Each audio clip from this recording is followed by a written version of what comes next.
Hello everyone, welcome to GCentric. तो दोस्तों आज हम स्टार्ट कर रहे हैं रिसेंट ट्रेंड सीरीज में एनालॉग इलेक्ट्रॉनिक्स। तो दोस्तों आज की टॉपिक की जो शुरुआत होगी वो डायोड पर बेस्ड क्वेश्चंस के साथ होगी। तो डायोड पर रिसेंट ईयर्स में स्पेशली अगर हम देखें गेट 2020, 21 और 22 में electronics engineering branch, electrical engineering and instrumentation engineering branch, इन तीनों स्ट्रीम्स में किस तरह से क्वेश्चंस आए हुए हैं और किस वैरायटी के क्वेश्चंस कवर किए गए हैं और वो क्वेश्चंस सिंपल हैं, इजी हैं, मॉडरेट हैं। इस चीज को जानते हुए हम उन क्वेश्चंस को सॉल्व भी करेंगे। So let's begin our discussion with diode chapter and one by one series. इस सीरीज के अंदर आप देखते रहेंगे कि सभी टॉपिक्स जैसे डायोड हो गया, बीजेटी, मॉसफेट, ऑपरेशनल एम्पलीफायर, इन सभी टॉपिक्स पर क्वेश्चन एक एक करके हम लोग डिस्कस करते जाएंगे इन द अपकमिंग सेशंस। सो दोस्तों आज के सेशन की शुरुआत हम लोग करते हैं बिना टाइम वेस्ट करे। Let's see the very first question of the diode that was asked in the GATE instrumentation engineering paper 2020। 2020 में गेट इंस्ट्रूमेंटेशन इंजीनियरिंग में इस क्वेश्चन को पूछा गया था। तो बहुत सिमिलर काइंड ऑफ क्वेश्चंस हमने क्लासेस में डिस्कस करे भी हैं। तो अगर आप इस क्वेश्चन को देखें तो बिल्कुल बेसिक सा इसमें डायोड्स आपको दिए गए हैं। रेजिस्टेंस यहाँ पर दिया गया है 3 किलो ओम का, 2 किलो ओम का, 2 किलो ओम का, और आपसे इसमें पूछा गया है, देखते हैं क्या पूछा गया। Current IX flowing in this 3 kilo ohm resistance branch, ये आपसे पूछा गया है। चलिए तो क्वेश्चन को रीड करते हैं पहले। Assume the diode in the circuit shown are ideal, यानी कि यहां पर जितने भी डायोड दिखाए गए हैं 1 2 3 4 5 डायोड इसके अंदर दिखाए गए हैं सर्किट के अंदर, ओके। और ऐसा बोला गया है कि इनको आप आइडियल मान लें। बहुत बढ़िया, कोई दिक्कत नहीं है, इनको हम आइडियल मान लेते हैं। The current IX flowing through the 3 kilo ohm resistance, इसमें जो करंट फ्लो हो रहा है 3 किलो ओम रेजिस्टेंस में, वो आपको बताना है, और मिली एम्पियर में, rounded off to 1 decimal place. ये न्यूमेरिकल आंसर टाइप क्वेश्चन था। तो आप अगर देखें रिसेंट ट्रेंड जब से न्यूमेरिकल आंसर टाइप क्वेश्चंस आना शुरू हुए हैं 2014 के ऑनवर्ड्स, तो इस पर अच्छा खासा वेटेज कवर किया था गेट पेपर में। और बहुत बेसिक सा क्वेश्चन है, अगर हमने सही से डायोड के प्रिंसिपल्स को समझा है, सीखा है, तो इजीली हम इस तरह के क्वेश्चंस को आंसर कर सकते हैं। चलिए सॉल्व करते हैं इसको। स्क्रीन को पॉज करके आप लोग अगर इसे ट्राई करना चाहें तो बिल्कुल आप लोगों को इसे सॉल्व करने की कोशिश करनी चाहिए। Now I am going to solve this question. So इसको सॉल्व करने के लिए सबसे पहले मैं डायोड की नेमिंग कर देता हूं। यहां पे जैसे मैंने बोला ये D1 है, ओके, D2 है, ये D3 है, ऐसे नाम रख दिए इनके, D4, D5, जिससे हमको समझ में आया किस डायोड की बात हो रही है, ओके। सो दोस्तों इसमें आइडियल डायोड की बात की गई है एंड यू ऑल नो कि जो डायोड आइडियल होता है वो दो ही तरह की सिचुएशंस में ऑपरेट करता है। यानी कि जब तक कुछ अलग से मेंशन नहीं कर दिया जाता तब तक हम आइडियल डायोड के अबाउट दो ही चीज़ें कंसिडर करके चलते हैं। जब वो ऑन होगा, ऑन स्टेट में होगा, तो एक्ट करेगा as a short circuit element, यानी कि ऑन स्विच की तरह बिहेव करेगा ये। और जब ये ऑफ स्टेट में होगा तो ये एक्ट करेगा दोस्तों हाई रेजिस्टेंस एलिमेंट, यानी कि हम बोल सकते हैं ओपन सर्किट, ओके। तो हमें यहां पर ये भी एनालाइज करना होगा कौन सा डायोड ऑन ऑफ कब होगा। और ऑब्वियस है कि इस तरह के क्वेश्चंस को हैंडल करने के लिए हम कई बार अजम्पशन से भी जाते हैं। जैसे मान लीजिए हम कुछ भी हमें जो लग रहा है, सबसे उलूल जरूल अजम्पशंस पे नहीं लेना है, आपको ऐसा अजम्पशन सोचना है जो आपको लगता है सबसे क्लोज टू है एग्जैक्टनेस के, ओके। आपको लग रहा है कि यह हाँ इसके होने के चांसेस बहुत ज़्यादा हैं, उस अजम्पशन के थ्रू जाएंगे तो थोड़ा सा टाइम आप बचा पाएंगे वहां पर। देखिए D1, D2, D3 डायोड्स में अगर मैं समझूं, ध्यान से सुनना, अगर मैं आपसे बोलूं कि D1 डायोड ऑन है, ओके, अब जैसे ही D1 डायोड ऑन हुआ, ध्यान दीजिएगा, it's very simple question, D1 diode जैसे ही ऑन होगा तो ये शॉर्ट सर्किट हो जाएगा। मतलब हम ये बोल सकते हैं कि यहां का वोल्टेज हो जाएगा 15 वोल्ट, ओके। सो इसका मतलब हुआ कि जब D1 डायोड ऑन होगा तो इस नोड का वोल्टेज हो जाएगा 15। और आप जानते हैं डायोड के अंदर जब P रीजन का वोल्टेज N रीजन से हाई होता है पर्टिकुलरली, तो उस कंडीशन में डायोड कंडक्शन में आता है, यानी कि ऑन स्टेट में रहता है। और P to N वोल्टेज अगर लो नेगेटिव है, P to N का पोटेंशियल डिफरेंस जो अप्लाइड है थ्रू रजिस्टर, वो अगर नेगेटिव है तो हम बोलते हैं डायोड ऑफ स्टेट में रहेगा। तो क्लियरली आप बोल सकते हैं, देखो यहां पर 15 हुआ तो यहां पर 10 P साइड ऑफ D2 और यहां पर है 15, तो ऑब्वियसली D2 ऑफ रहेगा और D3 भी यहां पर क्या रहेगा, ऑफ रहेगा। यानी कि जब अगर हम D1 को क्या मान के चलें, ऑन मान के चलते हैं, तो ये बाय डिफॉल्ट कंडीशन आते हैं कि D2 D3 क्या हो जाएंगे, ऑफ हो जाएंगे, ओके। ये assumption that's absolutely correct, okay. लेकिन स्टिल आपको लग रहा है कि कुछ और अगर हम कंसिडर करके चलते तो क्या होता, ध्यान दीजिए। मान लीजिए आप ये मान के चलते कि D2 ऑन है, ठीक है, सबसे पहले आपने चलो सोचा D2 ऑन है, तो बाकी दो की सिचुएशन देखते हैं क्या होगा। देखिए हमने बोला D2 ऑन है, मतलब ये शॉर्ट हो जाएगा यहां से, यहां पर 10 वोल्ट आ जाएगा, करेक्ट है। अब ध्यान दीजिएगा यहां पर 10 वोल्ट है, यहां पर सप्लाई है 15 वोल्ट, क्या ये डायोड भी ऑन हो जाएगा? एग्जैक्टली ये भी ऑन हो जाएगा। तो दोस्तों ध्यान देना जरा, अगर यहां पर 10 वोल्ट है और ये ऑन हुआ तो यहां पर 15 वोल्ट होना चाहिए, means Kirchhoff's voltage law follow नहीं हो पाएगा, किसी एक नोड के अबाउट मल्टीपल वोल्टेजेस पॉसिबल नहीं हो सकते। तो इसका मतलब है दोस्तों कि D2 डायोड जो है हम ऑन नहीं मान सकते, करेक्ट। अब मान लीजिए आपके दिमाग में आता है हम D3 को ऑन मान लेते, देखो जरा क्या होगा। ऑब्वियसली फिर वही सिचुएशन आती, देखो D3 को हमने ऑन माना तो यहां पर 5, मतलब ये भी ऑन होना चाहिए, ये भी ऑन होना चाहिए, तो इसी नोड पर मल्टीपल वोल्टेजेस की सिचुएशंस बन रही है, मतलब ये भी पॉसिबिलिटी नहीं है। यानी कि हम ये बोल सकते हैं कि D1 ऑन है, D2 D3 ऑफ होंगे, ये अजम्पशन नहीं है। नाउ हमने इसे वेरीफाई कर लिया है, क्लियर है सभी को। चलिए तो अब हमारे पास जो मॉडिफाइड सर्किट आएगा दोस्तों, प्लीज आप लोगों ने इतना लिख लिया, क्वेश्चन नोट कर लिया, ये सब लिख लिया इतना। अब मैं थोड़ा सा स्क्रॉल करता रहूंगा बीच बीच में इसको, ठीक है।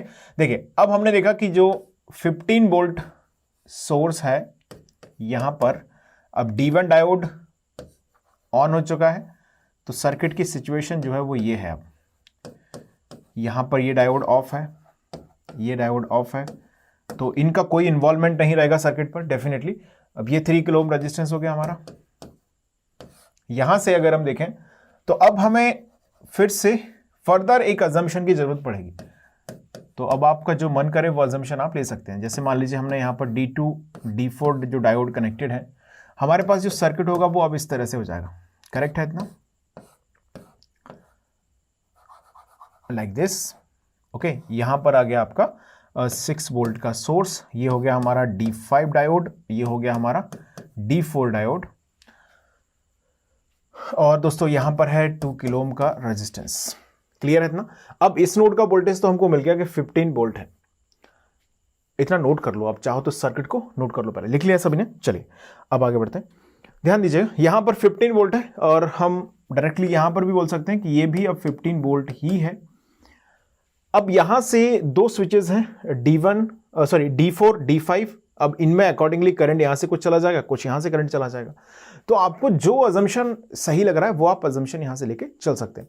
मान लीजिए मैं थोड़ी देर के लिए बोल दूं कि चलो दोनों ही ऑन है, लेट्स अज्यूम, ठीक है, हमको नहीं मालूम कौन सा ऑन है कौन सा ऑफ है। सो हमने ये मान लिया कि ये दोनों ही डायोड जो है वो ऑन स्टेट में है। गाइज मैं यहां पर सॉल्व कर रहा हूं क्वेश्चन को, एक्सप्लेन भी कर रहा हूं, इसलिए इतना टाइम लग रहा है। बट जब आप एग्जाम में इसको सॉल्व करेंगे तो आपको इतना समय नहीं लगना चाहिए, और लगेगा भी नहीं अगर आपने सही से चीज़ों को सिस्टमेटिकली सीखा है। तो मुझे यहाँ पर एक्सप्लेन करना है, आपको समझाना है, साथ में मैं लिखते जा रहा हूँ। तो हो सकता है ऐसा लग रहा हो कि एक क्वेश्चन को सॉल्व करने इतना समय लगता है, ऐसा बिल्कुल भी नहीं है। क्वेश्चन बहुत फंडामेंटल बेस्ड है, तो हम आसानी से इसको एग्जाम में सॉल्व कर सकते हैं।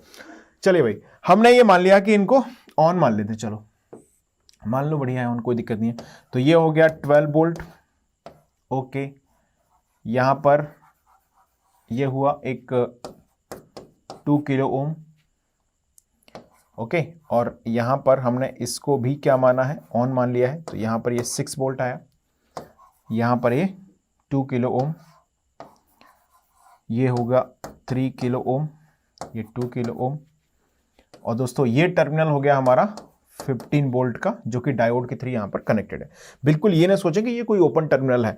आपको मैंने ये पहले भी बताया था कि हम जब भी इस तरह से लिखते हैं, ये लिखने का तरीका होता है एनालॉग इलेक्ट्रॉनिक्स में, कि सोर्स को ऐसे दिखाया नहीं जाता, सिर्फ यहाँ पर टर्मिनल पर वोल्टेज दिखा दिया जाता है। ऐसे नहीं ये वोल्टेज हवा में लटका हुआ है, ओके। ये बिल्कुल किसी सोर्स के थ्रू ही कनेक्टेड है। अब उस सोर्स को कई बार दिखाया नहीं जाता, तो इस तरह से इसको लिख देते हैं, कोई प्रॉब्लम इसमें नहीं है। चलिए तो हम यहाँ पर मान के चलते हैं कि यहाँ जो करंट जा रहा है, सपोज IX, सपोज क्या मतलब यही IX है जिसकी बात की जा रही है, सॉरी। देखिए अब ये IX जो है दोस्तों वो दो पार्ट में डिवाइड हो रहा है। एक करंट इधर चला जाएगा, I1 मान लिया, ओके। एक करंट इधर चला गया, हमने इसको I2 मान लिया।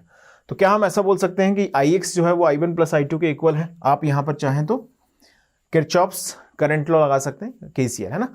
सपोज जस्ट अज्यूम यहां पर जो वोल्टेज है वो Vx है, Vx वोल्टेज हमने मान लिया, और let's apply the KCL at Vx। इसको पहले नोट करो, आप इतना लिख लिया, आप लोगों ने लिख लिया यहां तक। चलिए now KCL at Vx, Kirchhoff's current law, जो इनकमिंग करंट है वो Ix है, okay, that is equal to what, बोलो, I1 plus I2. Ix is the incoming current and that must be equal to the sum of outgoing current. So guys Ix को मैं क्या बोल सकता हूं, हाई टू लो, किसी भी resistance R में, जैसे मान लीजिए रेजिस्टेंस R है, यहां का पोटेंशियल V1 है, यहां का पोटेंशियल V2 है, ओके, तो इसके अंदर जो करंट I फ्लो हो रहा है सपोज, तो I की वैल्यू हम ऐसे लिखते हैं V1 minus V2 by R. ये मैंने जस्ट बता दिया आपको, लेकिन सभी को मालूम है ये चीज, है ना. जस्ट इसको साइड में लिखना चाहो तो आप लिख देना, ठीक है. तो देखो Ix क्या होगा, 15 minus Vx, 15 minus Vx upon 3K is equal to I1 क्या होना चाहिए, बोलो, Vx minus 6 upon 2K plus ये होना चाहिए Vx minus 12 upon 2K. Clear है इतना? यहां तक सही लिखा है कि नहीं, हमने करेक्ट लिखा है एकदम. चलिए आगे बढ़ते हैं. सो दोस्तों यहां से के सब एक दूसरे को कैंसिल कर देंगे, लेफ्ट हैंड साइड और राइट हैंड साइड को अगर हम देखें तो यहां पर हो गया 15/3 यानी कि 5 माइनस Vx/3, Vx/3 को उधर भेज देते हैं.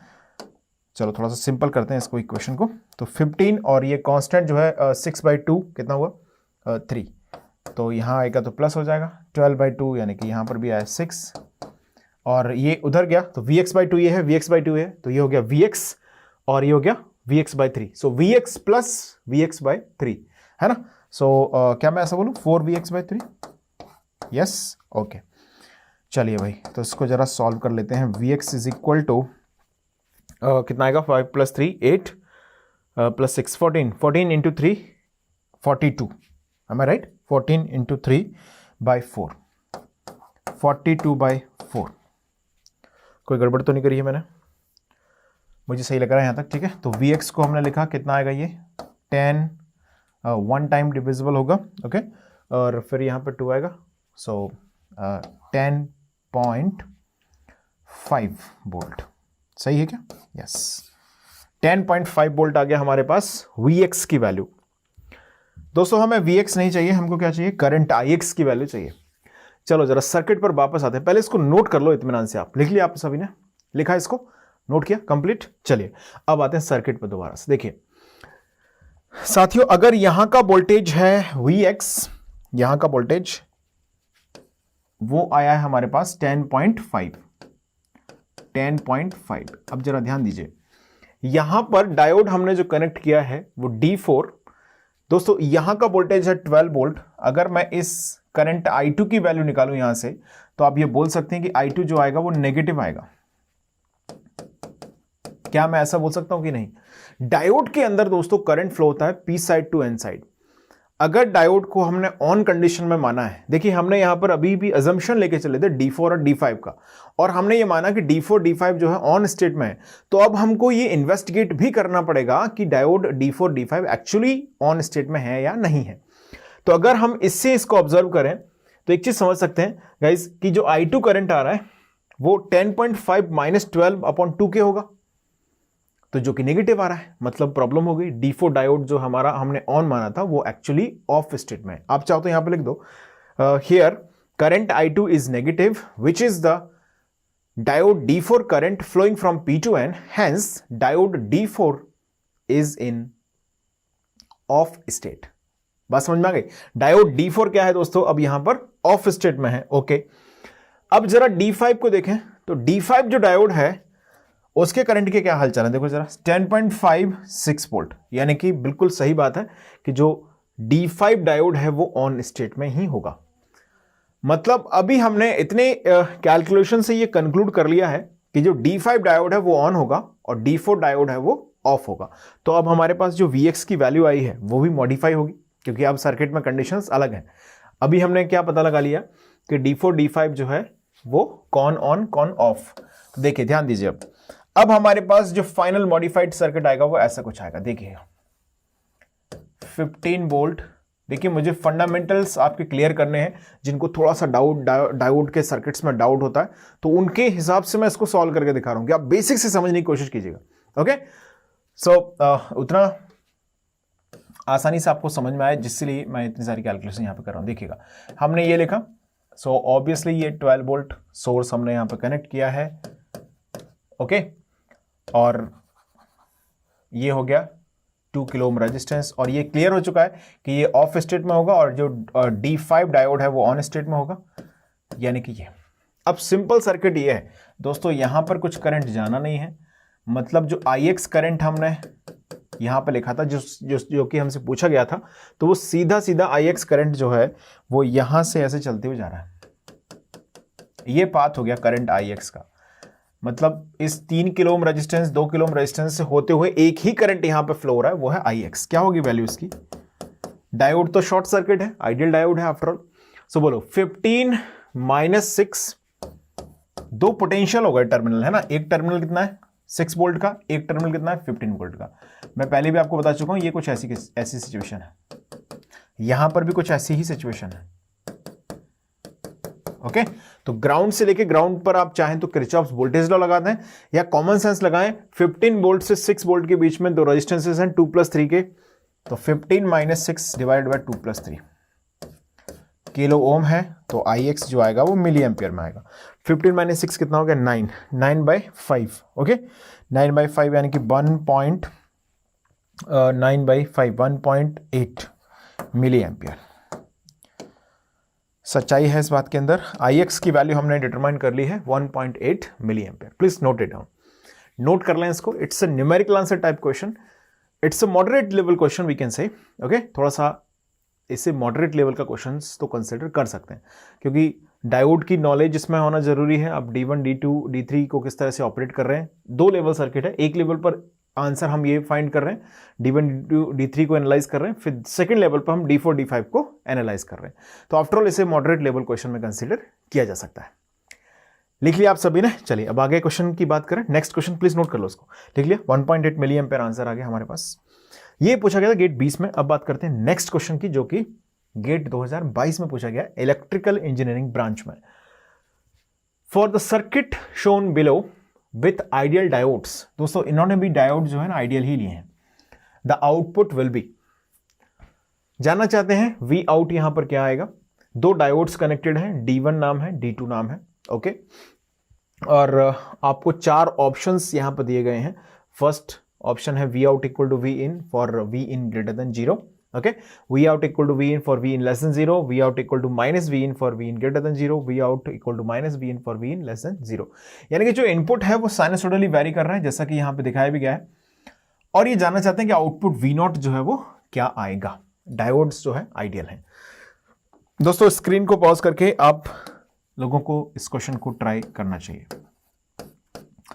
सो मुझे उम्मीद है आप सभी ने ट्राई किया होगा। Now I am going to solve this question for you. समझिएगा ध्यान से, बेसिक अप्रोच से हम लोग स्टार्ट करेंगे इस क्वेश्चन को समझना, और फंडामेंटली कोशिश करूंगा मैं आपको कन्वे करने की। चलिए, ये हमने लिखा है सर्किट, मैंने फिर से दोबारा से लिख दिया, कुछ नहीं। वी आउट यहां पर है, ओके, रेजिस्टेंस R1 यहां पर है, और यहां पर हम भेज रहे हैं किसको, वी इनपुट पर।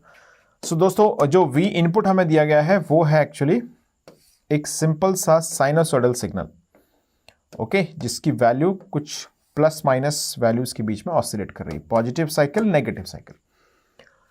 तो जैसा कि ऑप्शंस में भी यहां पर मेंशन है कि पॉजिटिव साइकिल में नेगेटिव साइकिल में आपको रियलाइज करना है कि यहां पर क्या होगा। ध्यान दीजिए, D1 ये हो गया, D2 ये हो गया। सो दोस्तों अगर मैं पहले, आप इस क्वेश्चन को नोट कर लो इतना, ठीक है, लिख लिया सबने। चलिए केस 1 की अगर मैं बात करूं, केस 1 अगर V इन जो है वो ग्रेटर देन 0 है तो क्या होगा बोलो। V इन ग्रेटर देन 0, देखो डायोड रेजिस्टेंस के अंदर वोल्टेज ड्रॉ होने की उम्मीद कब होती है, जब करंट फ्लो होता है।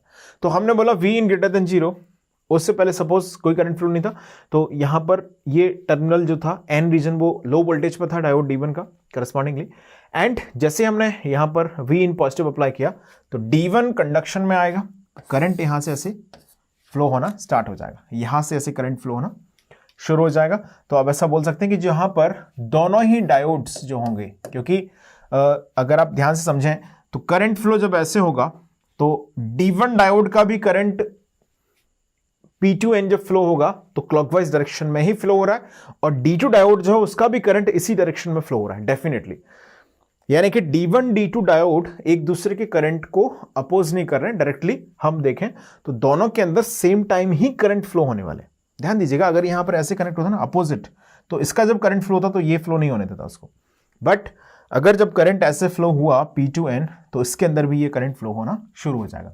यानी कि हम ऐसा बोल सकते हैं कि दोनों ही डायोड यहां पर क्या होंगे, ऑन स्टेट में होंगे। अंडरस्टूड? तो दोस्तों दोनों डायोड जब ऑन स्टेट में होंगे तो जो सर्किट है वो कुछ इस तरह से रिप्रेजेंट किया जा सकता है। बात समझ में आ गई? दोनों डायोड क्या है, ऑन स्टेट में है, मतलब हमने यहां पर Vin अप्लाई किया है, यहां रेजिस्टेंस है, और जब ये दोनों डायोड ऑन स्टेट में है मतलब सीधी सी बात है करंट फ्लो हो रहा है इनके अंदर। मतलब यहां पर जो वोल्टेज ड्रॉप होगा V आउट, वो एग्जैक्टली किसके इक्वल होगा, V इनपुट के इक्वल होगा। बहुत ही सिंपल सा क्लिपर सर्किट बेस्ड क्वेश्चन है। ओके, तो आसानी से आप इस क्वेश्चन को आंसर यहां पर कर सकते हैं। तो V आउट की वैल्यू Vin आएगी कब, जब V इनपुट की वैल्यू होगी दोस्तों ग्रेटर देन 0। तो ऐसा कोई है दमदार ऑप्शन? ऑप्शन ए बहुत क्लियरली दिख रहा है, V out equal to Vin आएगा जब V इनपुट क्या हो, लेस देन 0। दोस्तों अगर आप रियलाइज करना चाहें तो आप ये भी समझ सकते हैं Vin लेस देन 0 पर क्या होगा। चलो लिख देते हैं फटाफट से इसको भी। सेकंड केस की अगर मैं बात करूं, जब हम बोलते हैं कि Vin लेस देन 0 है तो उस कंडीशन में क्या आएगा यहां पर आउटपुट। तो लेस देन 0 होगा तो भाई साहब D1 D2 दोनों ही ऑफ हो जाएंगे। D1 D2 दोनों क्या हो जाएंगे दोस्तों, ऑफ स्टेट में चले जाएंगे। जब दोनों डायोड्स ऑफ स्टेट में होंगे D1 D2 डायोड्स, तो क्लियरली आप एक चीज समझ सकते हैं यहां से कि नो करंट फ्लो, और रेजिस्टेंस का बहुत सीधा हिसाब है। No current flow means no voltage drop. Understood? पहले इसको नोट कर लो, लिख लिया आपने? चलिए, तो सर्किट जो होगा हमारा वो कुछ ऐसा आ जाएगा। और इस बार अगर आप समझें ध्यान से तो आप एक चीज बोल सकते हैं कि जो Vin है हमने अप्लाई किया, चलो ऐसे लिख देते हैं Vin, और यहां पर हम जनरेट कर रहे हैं V आउट। तो दोस्तों V आउट अब आएगा आपका 0 जब V इनपुट जो है वो लेस देन 0 है। ठीक है, इसका वेव फॉर्म ट्रांसफर कैरेक्टरिस्टिक्स वगैरह भी पूछा जाता तो आसानी से आप आंसर कर सकते थे। क्लियर है सभी को? एक तरह से अगर हम देखें तो ये हाफ वेव रेक्टिफायर जैसा सर्किट यहां पे बन जाएगा। ओके, अगर मान लीजिए ये जो V इनपुट है वो एक ट्रांसफार्मर का आउटपुट है, लो वोल्टेज पे जा रहा है, तो हम जो नॉर्मल रेक्टिफायर हम पढ़ते थे पावर सप्लाई वाला, वही ये बन जाएगा हाफ वेव रेक्टिफायर। आधी वेवफॉर्म रेक्टिफाइड होगी, पॉजिटिव हाफ साइकिल, और नेगेटिव हाफ साइकिल रेक्टिफाइड इसमें नहीं होगी। क्लियर सभी को? तो ऑप्शन ए हमारा जो है वो करेक्ट आंसर होगा। गेट डबल में से पूछा गया था 2022 पेपर में। ओके, सो बिल्कुल रिसेंट इसी साल का क्वेश्चन। चलिए, तो अब बात कर ले तो दोस्तों नेक्स्ट क्वेश्चन की। So see this next question here. In the circuit shown, in the circuit shown, the input Vi is a sinusoidal AC voltage having an RMS value of 230 volt plus minus 20%. यहां पर आपको जो V input दिया गया है वो दिया गया है having RMS value of 230 volt plus minus 20%. V input की RMS वैल्यू आपको दी गई है V root mean square value. Okay, the worst case peak inverse voltage seen across any diode is in volt. The worst case peak inverse voltage, आपसे पूछा गया है कि जो पीक इनवर्स वोल्टेज है PIV, वो किसी भी वर्स्ट केस में, मतलब पीक इनवर्स वोल्टेज होता है, ये डिस्कस मैं कर चुका हूं थ्योरी में, let me recall it for you. Maximum amount of voltage that can appear across the diode when it is in reverse bias is called the peak inverse voltage of diode। यानी कि हम जब diode को किसी particular circuit के लिए select करते हैं, मतलब हमें किसी पर्टिकुलर गिवन सर्किट में कौन सा डायोड यूज करना चाहिए, कौन सा डायोड यूज नहीं करना चाहिए, पर्टिकुलरली जब हम सेलेक्ट करते हैं डायोड को, तो डायोड सिलेक्शन के लिए पीक इनवर्स वोल्टेज का जानना बहुत जरूरी होता है, क्योंकि हर डायोड के अंदर उसका स्पेसिफाइड ब्रेकडाउन वोल्टेज होता है। और दोस्तों नॉर्मल डायोड जब ब्रेकडाउन रीजन में एंटर करता है तो वो डैमेज होने के रिस्क उसमें बनी रहती है।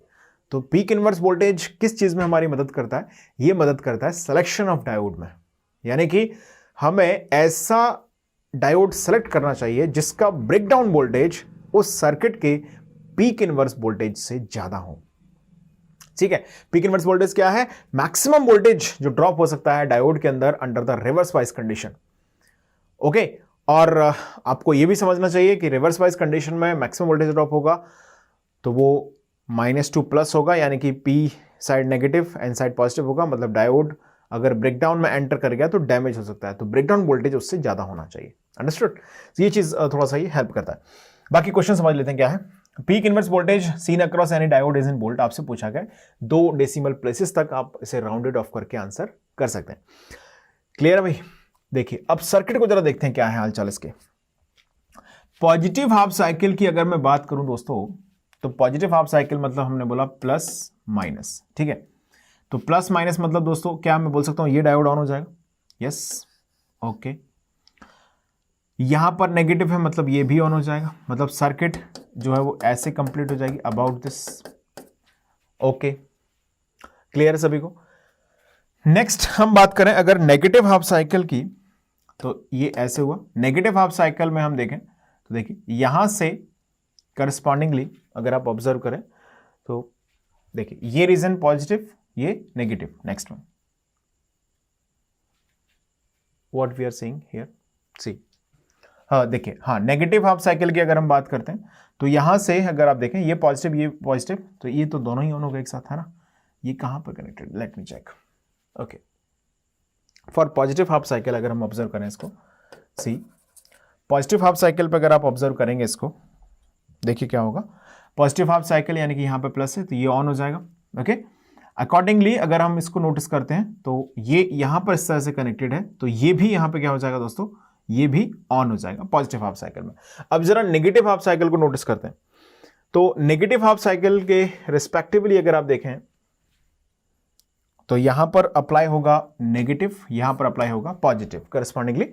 देखिए अब यहां से जब हम पॉजिटिव साइकिल की बात करें तो ये डायोड दोस्तों हो जाएगा ऑफ, ये ऑफ हो जाएगा, और ये डायोड अब हो जाएगा ऑन, क्योंकि यहां पर देखो पॉजिटिव साइकिल की ये डायोड ऑन हो गया, ये वाला।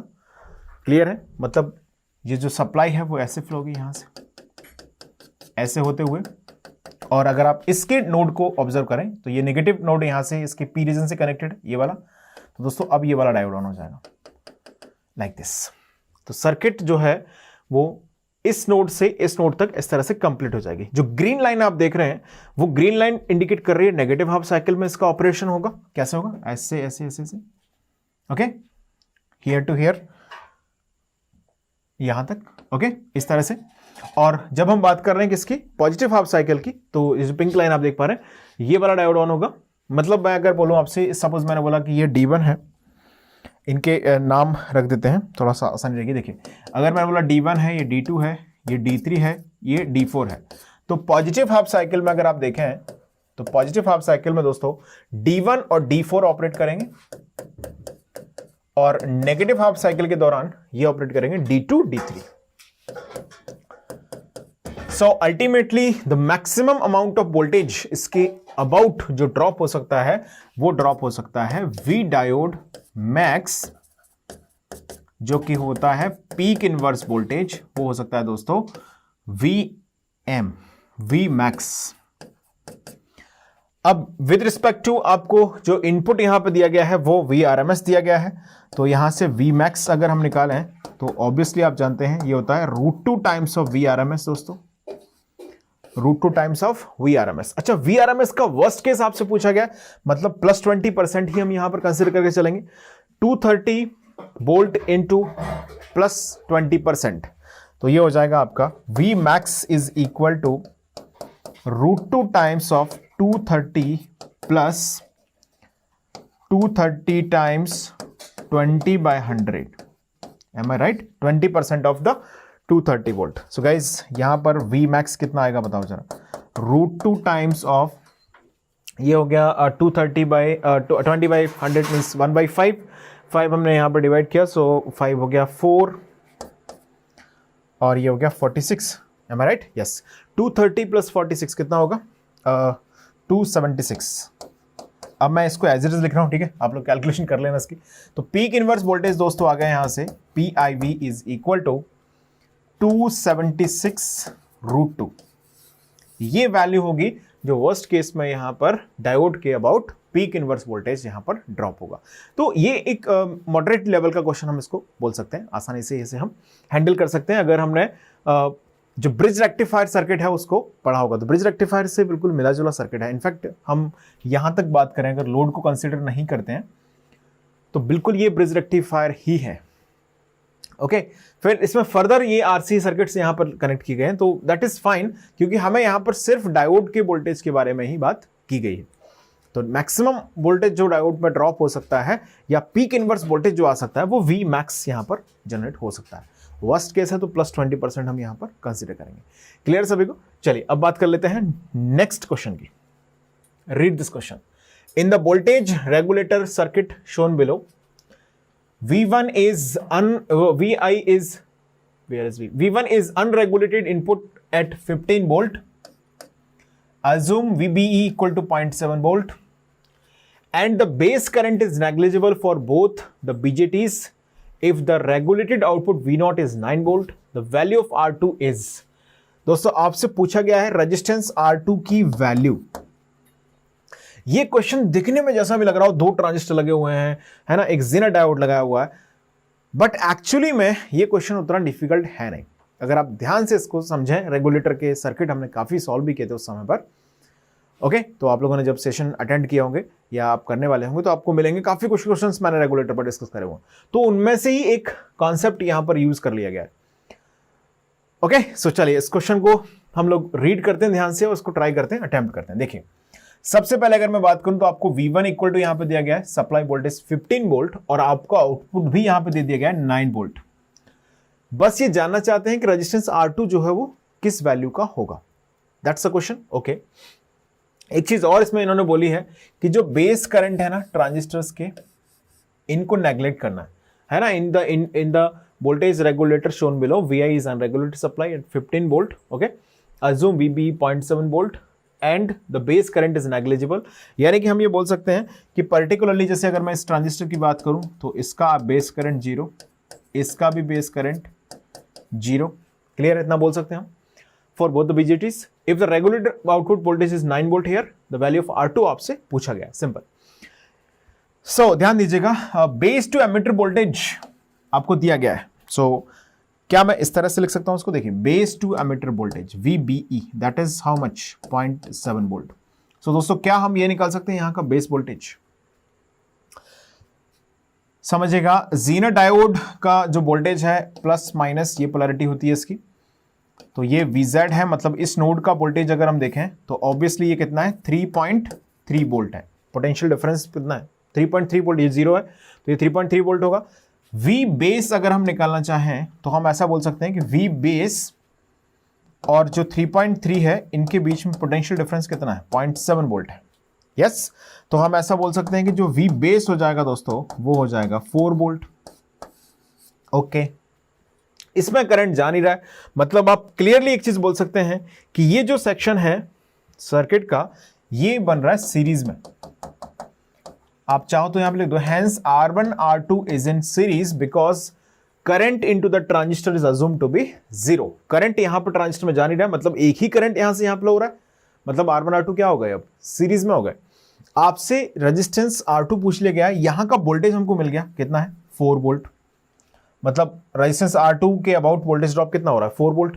दोस्तों यहां का वोल्टेज हमारे पास है VB दैट इज 4 वोल्ट, यहां का वोल्टेज हमारे पास है जो कि कितना है, 9 वोल्ट। रेजिस्टेंस हमारे पास है, तो क्या मैं इस ब्रांच का करंट निकाल सकता हूं?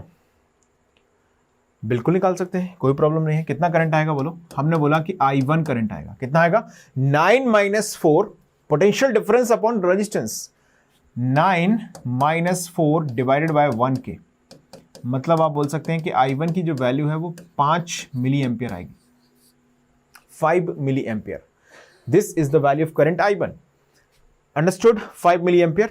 ओके है, चलिए अब ये 5 मिली एम्पियर करंट यहां से यहां चला, यहां पर करंट जाना नहीं है, मतलब बेस करंट कितना है ट्रांजिस्टर का, 0, means no current will flow into this side. मतलब आप ये बोल सकते हैं कि पूरा जो करंट 5 मिली एम्पेयर है वो R2 से फ्लो हो जाएगा। दोस्तों यहां का वोल्टेज है 0 वोल्ट, यहां का वोल्टेज है 4 वोल्ट, तो क्या हम करंट I2 की वैल्यू को बता सकते हैं कितना होगा? इक्वल टू होगा I1 जो कि होगा 5 मिली एम्पियर। करेक्ट है। सो देखो रेजिस्टेंस R2 इक्वल टू हो जाएगा this VB minus zero divided by I2। सो दोस्तों V ऑफ द B है यहां पर 4 वोल्ट डिवाइडेड बाय I2 कितना है? 5 मिली एम्पियर जो कि I1 के इक्वल है। मिली एम्पियर है ये वोल्ट है। तो दोस्तों R2 हो जाएगा आपका 4/5 किलो ओम, मतलब 0.8 किलो ओम। आपसे ओम में बोला गया है, सो आप बोलेंगे R2 आएगा 800 ओम। दोस्तों रिप्रेजेंटेशन कैसा भी हो इस क्वेश्चन का, अल्टीमेटली ये क्वेश्चन डिफिकल्ट नहीं है। ओके तो कई बार ऐसे डराने के लिए सर्किट दे दी 2 ट्रांजिस्टर ये वो जीरो डायोड, बट आप अगर इसे रियलाइज करें तो एक स्टेप में आप इसको आंसर कर सकते हैं। बहुत सिंपल क्वेश्चन है, मैंने खूब इसे एक्सप्लेन कर लिया। गेट 2020 इतना एक्सप्लेनेशन भी नहीं करता, तब भी अगर आपने सही तरीके से एनालॉग इलेक्ट्रॉनिक्स को समझा है, सीखा है, तो आपके लिए ये क्वेश्चन उतना डिफिकल्ट है नहीं। ओके तो मुझे उम्मीद है कि आप सभी ने आज का ये सेशन एंजॉय किया होगा। तो आज के इस सेशन में हमने कुछ क्वेश्चंस गेट इंस्ट्रूमेंटेशन के, कुछ डबल के, कुछ इलेक्ट्रॉनिक्स के भी कवर किए, और आपने अल्टीमेटली ये जाना कि अभी तक के हमारे डिस्कशन में कोई भी क्वेश्चन ऐसा नहीं है, अगर आप उसे सीखें समझें तो आपको ऐसा लगे कि आउट ऑफ द बॉक्स है। देखिए समटाइम क्वेश्चंस कुछ टॉपिक्स में बिल्कुल ऐसे बनाते हैं वो, जो कि इतने आसान नहीं होते ड्यूरिंग द एग्जाम उनको सॉल्व कर पाना, लेकिन हमारा काम क्या है? सीखना है।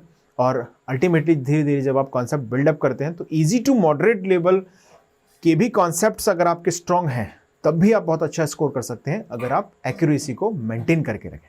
तो छोटी छोटी बातों का ध्यान रखिएगा और तैयारी को आप आगे बढ़ाते रहिएगा। सो डायोड के क्वेश्चंस अभी कंप्लीट नहीं हुए, वेट। सो बचे हुए क्वेश्चंस की भी हम लोग चर्चा करेंगे नेक्स्ट सेशन में। सो आज के सेशन के लिए इतना पर्याप्त रहेगा। सो मिलते हैं अगले क्लास में। Thank you.